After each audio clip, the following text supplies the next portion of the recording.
Good morning guys! Update ulit tayo rin sa bahay ni Father. Ito na nga ang itsura sa ngayon. Bali nga na bago yung plano natin, 'di ba? Sabi natin merong taas to pero ngayon po magiging bungalow na lang siya. Medyo tataasan lang natin yung ating flooring para naman hindi ganoon kataas yung tubig. Hindi naman guys, dito masyadong mataas yung tubig hanggang bago lang magtuhod. Medyo mataas din kasi itong lugar nila Father kaysa doon sa pinagtayuan ko ng bahay doon sa may unahan. At sabi nga ni Father ay minsan man lang daw magbaha. Kaya okay na daw yan, ganyan na lang daw kaysa mag-aantay nung may taas. Napakatagal at saka napakagastos. Ayaw nang mag-antay ni Father. Ayun, pinagpatuloy na natin ang bungalow. So, ayun nga, nagpe-prepare tayo ng lunch ngayon. Tilapiyang napakamahal. Ginto ang ulam natin. Itong sitaw nga lang, 3 pesos ang isang peraso niyan, guys. Kamatis, 20 pesos. Sibuyas, bawang. Buti na lang libre tayo sa nyog. Nalagyan pa sana yan ng talong. Kaso, alam nyo ba kung magkano? 25 ang isang peraso. 100 pesos, 5 piraso lang, guys. Kaya talagang pagbibili ka ng ulam ngayon, kung hindi isda, ay karni na lang. Tapos, kung hindi ipiprito, ay ilalabon mo lang.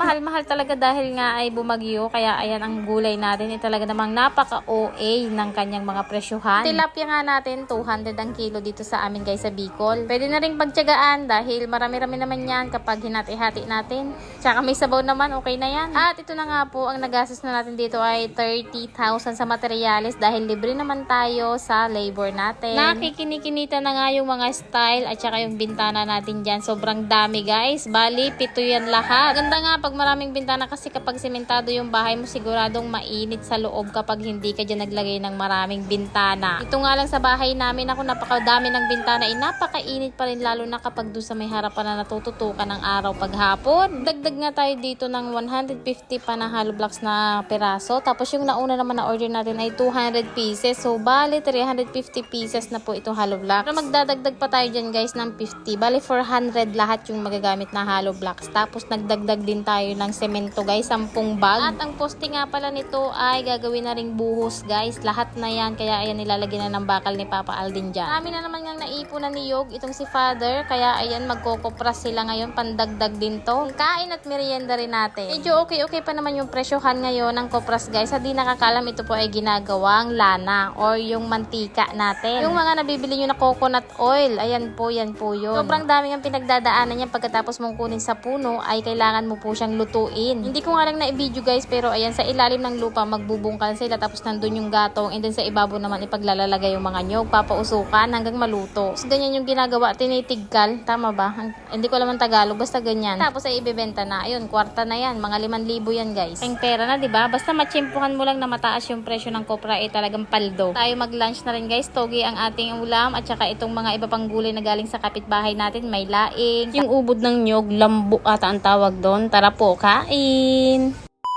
Ayun na nga, pamper day with our father. Ayan nga makikita natin sa kanyang face. Sobrang dami. Napabayaan talaga niya yung mukha niya. Siyempre, pag matatanda na, halos wala ng mga pakialam sa kanilang mga face. Lalo na kapag lalaki. So, ayan ang aning father.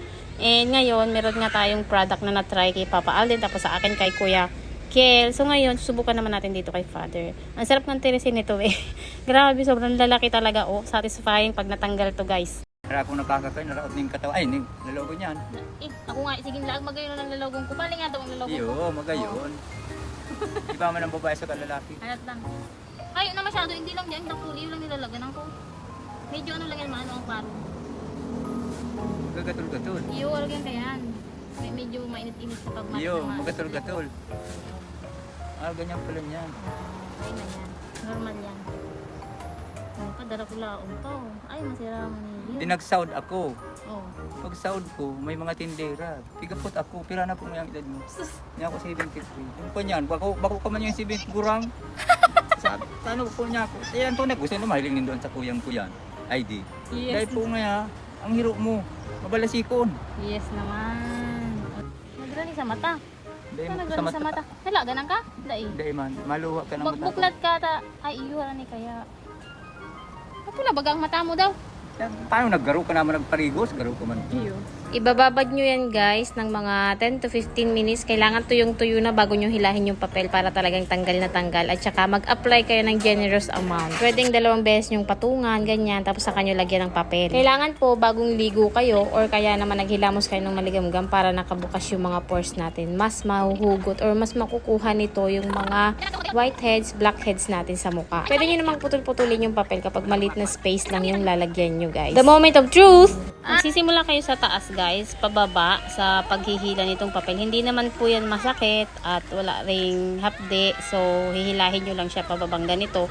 And makukuha niya na nga, ayan, makikita nyo sa video, lahat ng mga whiteheads, blackheads nyo dyan sa mukha. Satisfying talaga guys pag hinihila na yung papel. Grabe, sobrang dami talaga. Oh, natanggal niya talaga yung nasa gilid ng ilong ni Father. Oh, grabe. So, mga once a week siguro magaganito kayo para matanggal yung mga naiipon na dumi sa ating mukha. Kapag hindi kasi natanggal, lalaki yan katulad nitong kay Father.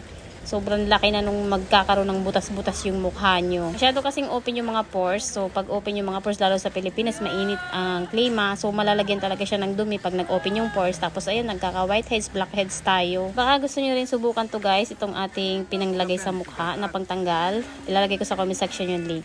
So, yung iba nga na hindi natanggal, katulad dito, sobrang laki kasi. So, tinanggal na lang namin ng paganito, daliri na lang. Sobrang laki niya guys, grabe. Tapos naman na yan, maligo si Father, so hindi na siya mababasa.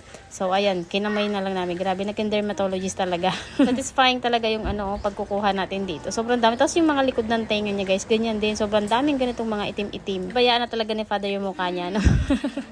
Ang sarap ipaderma nito. Sobrang dami siguro makukuha sa mukha niya. Tapos na nga tayong maglinis, kaya ayan, sobrang pogi na ni Father. Makakailang babae na naman kaya. Char!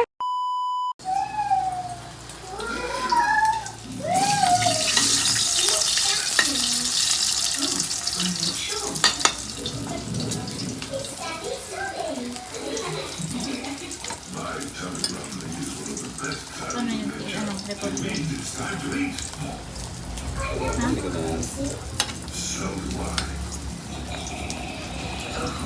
Naluto na nga yung niluluto ni Papa Alden. Tayo ay nagsinigang ng tilapia tapos nagprito ng isda, isang pirasong tilapia para kay Elapot. Dahil nga hindi sila mahilig sa ganyan. Ayan, may kanin lang siya tsaka isang tilapia. Hindi sila mahilig sa ganitong sinigang o kaya nilaga ng mga isda. Buti kong baboy. Pero pag isda na ganyan, ewan ko, parang natatabangan sila dun sa isda. Kain ulit, dinner.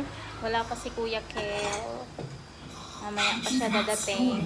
Nasa school pa. Biyahe pa yun. Mga 8 na dating dito. 5:30 yung out niya sa school. Nandun na naman. Naglagay ulit tayo guys nitong ating serum. Ano siya, parang nebulizer, no? Yung nilalagay sa nebulizer. Pero ano siya, serum for face. Ito kasi guys, travel size. Ayan, para pag magte-travel ka, isang ganito, diba? Mas okay kahit ilan lang yung dalhin mo. So, wala silang malalaki na size. Ganito lang. Pero okay na rin kasi nga, pa isa-isa lang na. Tapos nilalagay ko siya sa rep. Ang sarap ilagay sa mukha kasi malamig. Nagsasarado yung mga pores mo dyan. Diba? O, tapos matutulog kapag gising mo, ang lambot. Sobrang ganda. Sobrang na-adik ako dito. Ang tagal ko nang ginagamit nito. Nakatatlong order na ako guys ng ganito. So okay naman siya sa akin. Hiyang siya sa akin guys. Sobrang hiyang. Siyempre, nandyan din yung dapat okay yung tulog mo. Tapos sa kinakain. And umiinom din ako guys nito. Antioxidants din to. Yung spirulina na may super green. With barley, paragis, kale, green apple extract. Sobrang dami. Sobrang dami niyang ingredients. Ayan. Ang ganda. Every morning, pag wala pa laman yung tiyan ko, yan muna. So, sama-sama yun. Kailangan mong, hindi pwedeng ganito lang. Tapos, hindi mo aalagaan din yung face mo, yung kain mo, yung tulog. So, wala din. Kailangan, kompleto lahat yun. Tapos, yung araw, mag-sunscreen ka. Hindi pwede na, bibilad mo yung face mo sa araw. Lalo na ako dito, lagi nasa labas. So, sunscreen tayo. Meron din ako. Pag umaga, yun, naglalagay ako. Ayan yung ating sunscreen. Mauubos na ulit. Kaunti na lang. Sa eding ko lang. Mahal kasi to. Mahal siya guys. Mahal magpaganda. Nag-request na naman itong isang to. Nandito daw kami matulog sa sala. Kaya ayan. Gusto niya lagi dito. Ayun sa kwarto. Paano ba naman? Nanonood kasi ng TV. So, dapat may TV tayo dito sa loob, guys, ng kwarto natin. Para dito na rin siya tutulog. Wala tuloy tutulog sa kwarto natin. Ang ganda, no? Ang liwanag, bibili pa ako niyan. Sobrang ganda. Kung gusto niyo rin yung comment sa baba, bigay ko sa inyo yung link, guys. Bibili tayo panglagay dito kasi din na yung ilaw natin dito. Nakasabit pa na ganyan. Tapos dito sa kusina, ganun din. Nakasabit pa na ganyan, oh. Pati sa mga kwarto ng mga bata. Maganda pala ganito. Ayan. Matagal na rin yan, guys. Tsaka pag nagbablog dito sa loob ng kwarto, maganda siya, oh. Ang liwanag, no? Ano lang yan? LED lang yan. Sobrang liwanag. Eh, syempre gabi lang naman natin gagamitin so makakatipid-tipid tayo sa kuryente. LED pa. Hindi ko alam kung ilang watts yan. 28, 32, mga ganyan. 32 watts or 28 watts.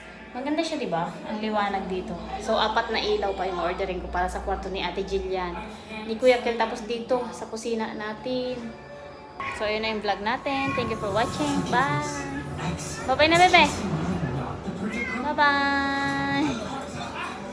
Mag-aakala na sa 143 pesos mo meron ka ng yayamanin na bag. Kita ko nga lang to sa TikTok at hindi ko akalain na ganito nga siya talaga kaganda sa personal. Meron din yung iba-ibang color, guys. Ang napili ko nga ay itong brown at saka yung isa, dalawa bali yung binili ko para regalo ko dun sa pamangkin ko na magbe-birthday. Yun rin pala to, gawing shoulder bag, ganitong style. Diba? Halata pa ba yan ng 143 pesos? Hindi ba lugi talaga yung may-ari nito? Diyos ko, hindi ako makapaniwala na 143 lang talaga siya. Time ko nga bumili ng bag dahil gagamitin natin sa kasal nga ng kapatid ko. Kaya ayan, buti na lang na-tsempohan ko na naka-sale sila ngayon. Mas trip ko nga yung ganito, sling bags. Naka-dress-dress ka dyan. O, diba? Social. Time ko talaga magkaroon ng ganitong bag, guys. Na ako yung bumili. Yung isang bago kasi bigay lang yun ng kapatid ko. Kung interesado na sa comment section yung link. Lunchtime! Sobrang sarap ng ulam natin. O, tuyo. Grabe.